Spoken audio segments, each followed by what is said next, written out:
به تفگرک زیده به هیوی و دلکی شاه زاروکن عفرین سالان ویا خواندنه پیشوازی کرن.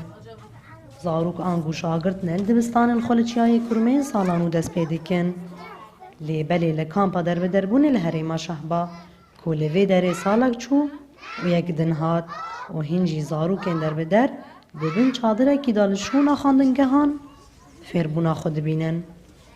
از لقامپا سردم من دبستان و بویا از کفاش مومن من بیره ماموسته خواه کری من بیره حوالت خواه کری و دیسا ازاتم من ماموسته خواه حوالت خواهدی از کفاش بوم.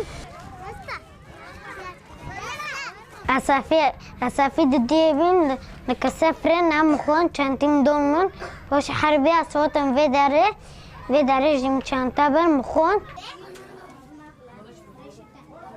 اکتم رفسیسیه هاتم جمع مستخا جمع حوالی خام کیف که ام درس مرصد بین ام دعلم ام دبن مامسته.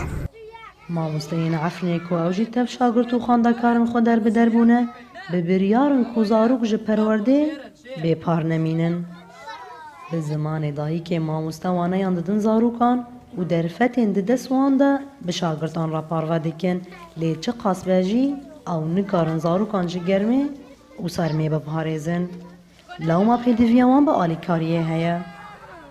بانگوازی ماش بو منظمة حقوق الإنسان منظمة يونيسيف أم منظمات نقول دولات الأوليكورية مربوطة دكان أوليكورية ملاتي گوشبه دكان بانگوازی ماش بو وان چش دست وان تدار چه عالی جلو برگاد بنج بو خواندکار پیش مزبستان عالی پرتوکا دا عالی قرطاسی دا عالی مقعد دا اف زحمتینا هم هنه که دکشینن بانگوازی ما جبوان گرتشن وصل در فتن لجاموان هنه ادیج مره برای بکن جبو عمل قامپال دبستانت خواب بالا بکن هنه که ام بر رفشا زحمت ام هنه که چهار سر بکن.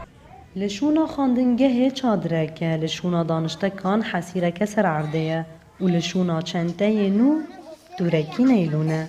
دناوا ویروشا آلوز و دجوار ده 13,000 زاروکن عفرینه لپنج کامپ و گندن شهبا دست به سالان ویا خواندنه کرنه.